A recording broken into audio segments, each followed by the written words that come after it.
All right, we're going to start with the first table questions. Mine's starting over here. Bottom of the barrel. Lyrics group, you guys want to go first? Does the video being mute connect to the issue at hand of it being a duct tape solution? Can you repeat that question? Because I couldn't actually hear you. Is there like an intentional reason as to why you put the video on mute? Oh, I felt that the visuals were good enough to really display what I wanted to say. Because if I were to put audio on it, I was thinking about it.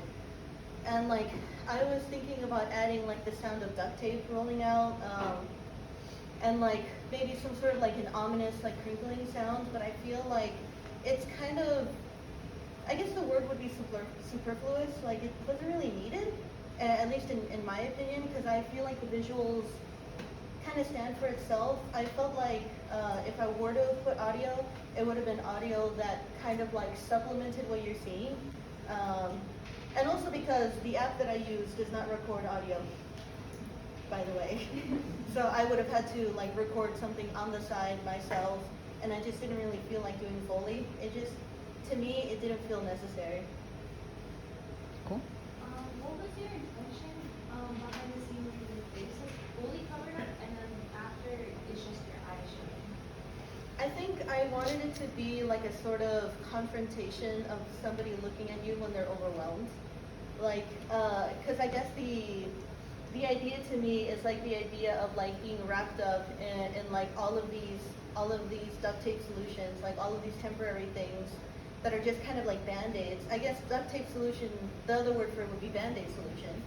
And so like kind of like the idea of being wrapped up in band-aids and becoming like this sort of weird quasi-mummy, but I still wanted to show the fact that there is like a confrontation there, like I'm confronting you with my eyes, because I guess I couldn't leave it with the fact that my face was just completely covered and you just couldn't see who I am. I guess I wanted the last, what's the word, the last word, that's it. Next table. Excuse me. So can you clarify what your word was and how it relates to the video? Because I know that originally your object was your EBT card and then you changed it to the duct tape.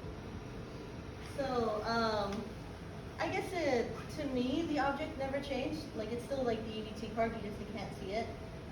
As for the word, like, I guess there's a lot of words that you can associate with it. Like, some of the words that came to mind was like hanging.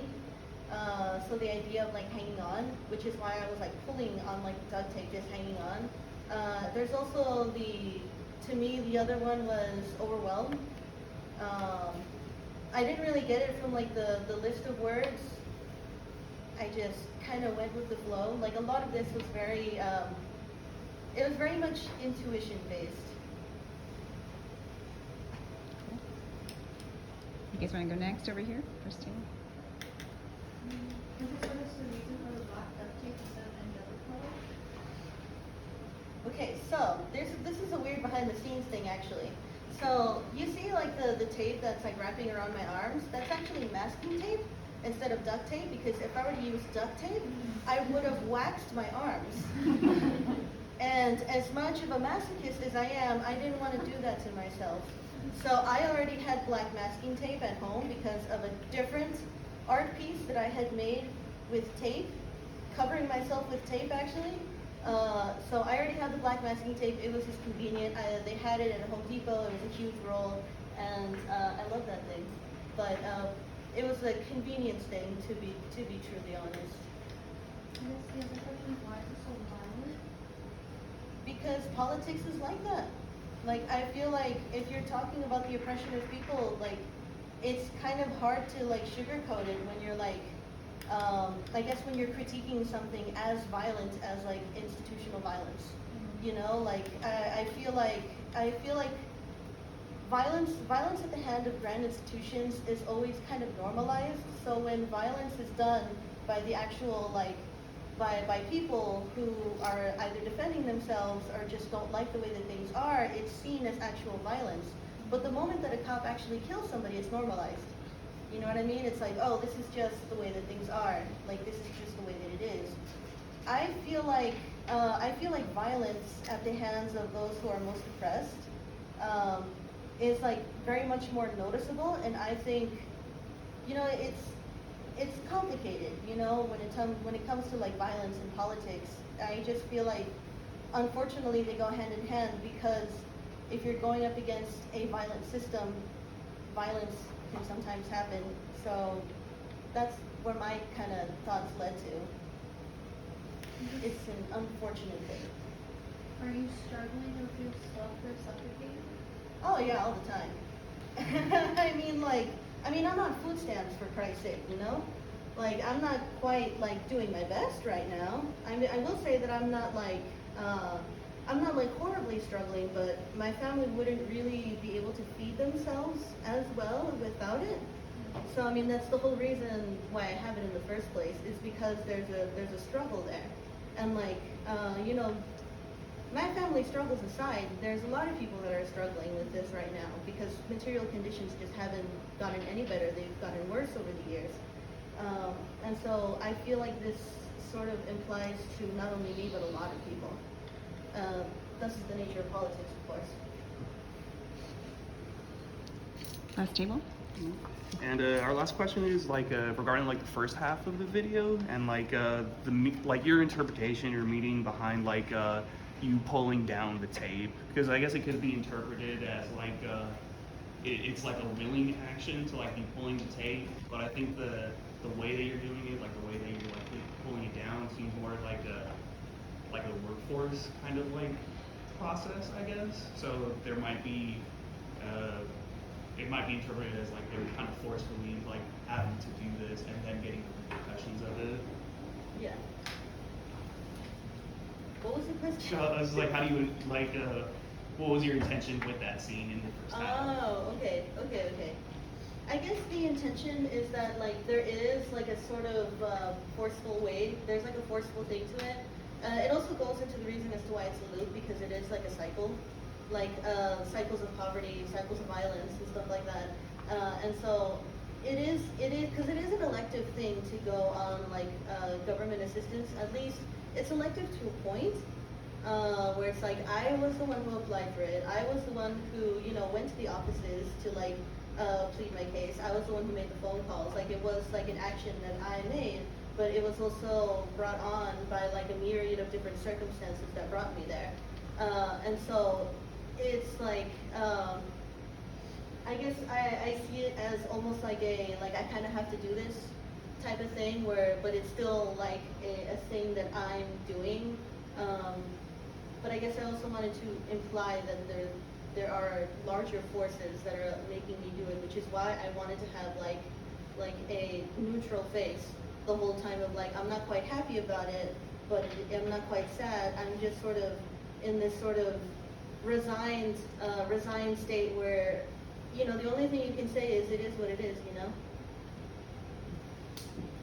Well, I just want to applaud you for sharing something so personal with us. I mean, Carolyn Hainish coined the term "the personal is the political," and in that has its roots in feminism. So the first feminist kind of consciousness-raising groups talked about how if they could explore their personal issues, then they could figure out what the politics were in those systems that oppressed people in the group.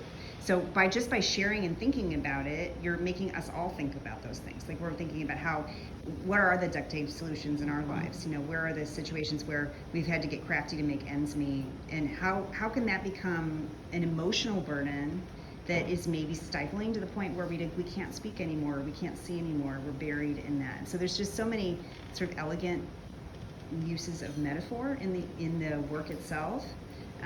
The tape becomes, you know, a recording of this feeling that you're talking about, and a recording of this moment sort of in history where we're all kind of duct taping, right? We're all trying to survive it. Some of us are doing better than others. But there's an understanding too that it's tenuous, that it can't possibly hold together. Like, that it's a duct tape solution, right? But it's obviously can't be a permanent one because it's too unstable. But you're sharing that feeling of instability with us, and just at the end when you're reeling, it's a really beautiful visualization of that feeling of like, yeah, I'm making it, but I'm barely making it, or, you know, I'm reeling from the labor that you don't see, right? The labor that no one sees. And I mean, how many people have felt like that in classes when the instructor hands you the supply list at the beginning of the semester, and you know it's going to be $180, but you don't get paid for another 5 or 6 more days, and you're like, shit, what am I going to do? I got to figure out something to duct tape this, like to come to a solution. Otherwise, I'm going to, you know, lose the respect of my instructor. Have anybody felt like that before? Yeah, we've all. I mean, I remember that from when I was in school too. But you know, talking about that can be perceived as very shameful, right? Because we don't talk about those things in our culture. We hide them. We're in a very competitive culture where, you know, money is king, affluence is king. So it's hard to talk about these things. But by going into your personal experience, I know that that was your goal this semester, was to make more overtly political work. You definitely hit it right away, right out of the gate, which is exciting for me because it's your first crit. But the thoughtfulness and the amount of thinking you did around your object and all of the possible potential metaphors, it's, I just want to thank you for spending that much time thinking about it. I mean, I think that that's the non-tangible part of making art, is that no one sees the thought process, right? But we sense it because it's so complex, right? That we get drawn into the sort of web you're weaving here and the story that you're telling. We want to puzzle it out. We want to figure it out because you've invested so much in thinking about that metaphor and how to change it, act on it, make it exciting and dynamic. And so we're all responding to the overall feeling. It is an anxious feeling to look at it. I mean, it's not really relaxing to watch somebody covering themselves or burying themselves, right? That's what you're doing. But it's also bringing to light something I think that is as dramatic as that, and as personal and important to you as that. So thank you for sharing that with us.